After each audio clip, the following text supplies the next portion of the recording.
Welcome to Learning Autocad. In my opinion, the greatest program ever created. Well, of course, with the possible exception of the one running the Matrix. In this series of lessons, we will cover the basics of this fascinating program, and by the end, you should have the skills to set up, draw, and edit basic 2D drawings in Autocad. From there, future lessons will take you into the concepts and procedures to complete working drawings, including paperspace and modelspace. Then, if you are good boys and girls, we will tackle some 3D. My name is Hughes, and I will be your guide. Okay, let's get to it. When you first open Autocad, it will look something like this. Like most programs, you enter commands into Autocad through drop-down menus and through toolbars. However, in Autocad, you also have the additional option of being able to enter commands through direct input at the command line. Since we're about to take a look at the overall user interface, I think that's a good place to start. This right here is known as the command window. This is the heart and soul of being able to communicate with the software. This is where, once you have entered a command, all commands actually go through this window. Once you've entered the command, if there are sub-commands that need to be responded to, the program will communicate to you and ask you those questions through this window. Since this is a basic class and I want you to learn the commands, we are going to concentrate on direct command input down here, and that way you will get in the habit of always looking to this window to know what is going on in your working environment. This is the most important window other than the drawing window. And I cannot stress to you how you need to get into a good habit of looking right here for all of your information of what is going on. That is the command window. The largest window here is the drawing window. And as you can see, there are several parts to it. In the upper right corner, we have what is known as the navigation cube. We're not going to get into how that works right now because that is primarily a navigation and orientation tool when you're doing 3D to be able to change your views other than off of what we're looking at right now, which is just a flat piece of paper. In the lower left corner, you have what is called the UCS icon. That is, the UCS stands for User Coordinate System. And that is just to show you how your paper is oriented. We'll get into that a little bit more. The upper left-hand corner are basically viewing options, and again, that is primarily to do with 3D displays, so we're not going to talk too much about that yet either. That is the drawing window. The drawing window and the command window are all you really need in order to be able to draw in Autocad. As long as you know what the command is, you can enter it at the command line and carry it out in the drawing window. So those are the two most important windows. Now what we have is up in the upper right-hand corner of the whole interface, we have what's called the information center. This is where you enter in, you have the search box. If you need help with any topic, you just enter it in here. When you hit enter, it will connect to the Autocad exchange and all of the help information for whatever topic you want to look up. That is your help window, and like I said, you access that through here, which is called the Information Center. The Information Center also has, on the other part of it, ways to connect to your subscription services. If you have an Autodesk subscription service, you connect to it right through here, and you have instant access to all of that. In the upper left-hand corner, we have what's called the application menu. It is pretty much a drop-down that has some basic commands, and it also has an area that you can access drawings that you've recently worked on and be able to one-click open that drawing up. That is called the application menu. Right next to the application menu is what's called the quick application toolbar. That also has the same types of basic commands as the application menu does, but it's just a one-click access to those. This is also where you define your workspace setup. There are several presets, as you can see, depending upon the type of drawing you are preparing would depend upon your workspace setup.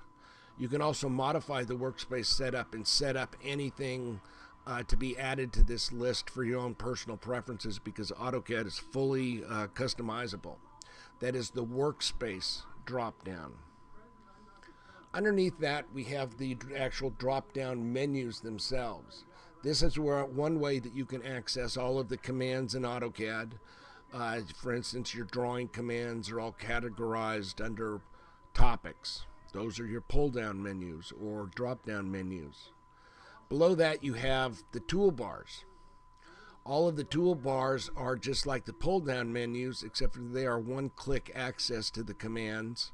It is another way you access commands through AutoCAD. You have, like I said, the pull downs. You have the toolbars. The toolbars have the additional flexibility of being able to be docked on the side, or you can pull them off and undock them and move them to anywhere you find convenient. Those are your toolbars.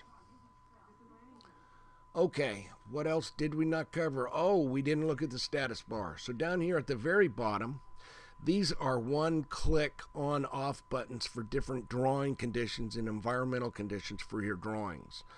This is basic class, so we won't get too much into those. We will a little bit, but that is on the status bar. In the status bar in the lower left corner is also the drawing coordinates. No matter where your cursor is in your drawing window, it will display the coordinates down here. Those coordinates are displayed in an X, Y, and Z fashion, and more on that later. Okay, that is your basic drawing interface.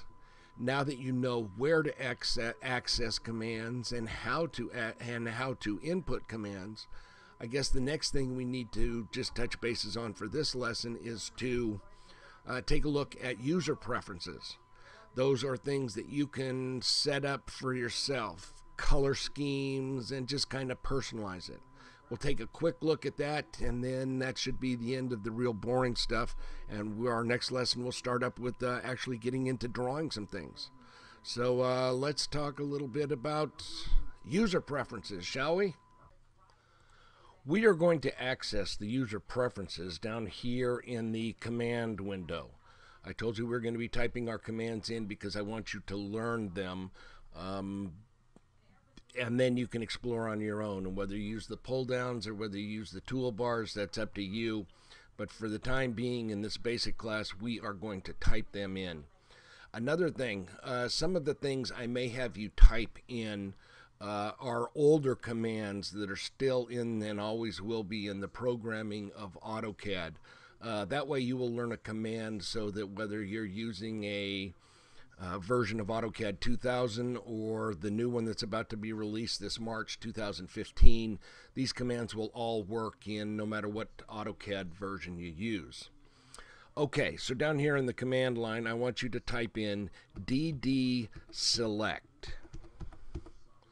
Anytime you start a command with the letters DD, that usually stands for Dynamic Dialog Box. Once you've typed in DD select, hit enter, and what happens is you get this dialog box come up. In here you can adjust all of your user preferences and options. You can also access this dialog box by typing in _options and enter. That's one of the newer commands to access this dialog box. And you can also access the options dialog box through the tools pull down here at the bottom, options. That will pull up the same dialog box. Now, like I said, everything about your drawing you can set here for preferences, from the size of your pick box, turning it up and down, to the size of your grips. Now, I know you don't know what grips and pick boxes are yet, but we will get there. The only thing we are going to be setting here right now is going to be under user preferences. I want you to come right here to this window here where it says shortcut menus in drawing areas and click that box. That will activate this button, which is right click customization. I also want you to click on that box, which will launch this dialog box, and I want you to click the box, repeat last command under default mode. I want you to click the box, repeat last command under edit mode. And under command mode, I want you to click on enter. You'll see what those things do soon. Basically what it means is this. If you have initiated a command in Autocad, like drawing a line, and you've picked some points and then you've hit enter to end the command, if you hit enter again, it will automatically fire up the last command. By setting up your right-click customization to the enter key and repeat last command, it saves you a lot of time, pull-down menus and toolbars and typing things in. It's something that will speed up your productivity quite a bit. So that is going to be the only box we are going to adjust right now, although there are many times we will be coming back to this options box and setting things as we teach you more. So go ahead and click apply and click OK. There you have it. We've got our preferences set. You're familiar of the ways to access the commands in Autocad. And I think that you're about ready for some new stuff. So that'll put an end to this lesson. But in our next lesson, we are going to be jumping into using commands and actually doing some drawing. It should start getting fun from here. Thanks for listening to this lesson. This is Art Hughes saying so long. I'll talk to you later.